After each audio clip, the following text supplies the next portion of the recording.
Sainte Catherine Labouré, plus 1876.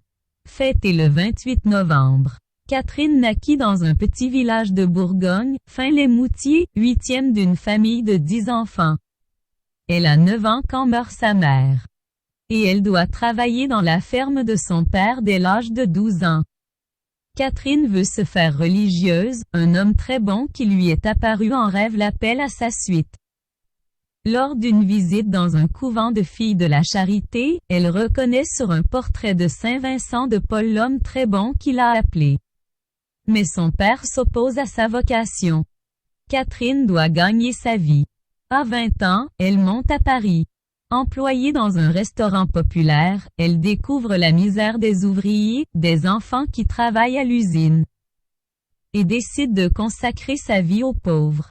À 23 ans, elle entre enfin chez les filles de la Charité, et vit le temps de formation à Paris, rue du Bac. Le 18 juillet 1830.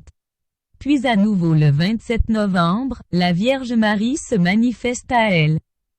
Elle lui demande de faire frapper une médaille à son effigie. « Regarde les rayons sombres qui sortent de mes mains, dit Marie.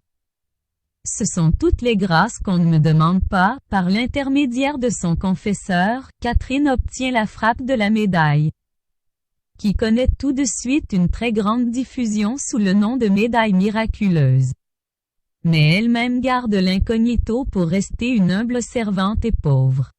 Elle passe sa vie au service des vieillards dans un quartier déshérité de Paris, aimée des pauvres, jusqu'à sa mort à 70 ans. Citation, tout à Dieu seul. Tout à Dieu au service des pauvres et des vieillards. Alliance d'un seul amour, celui du véritable secret de Catherine. L'humilité dans le service de Dieu. L'humilité dans le service des hommes, lectionnaire Emmaüs.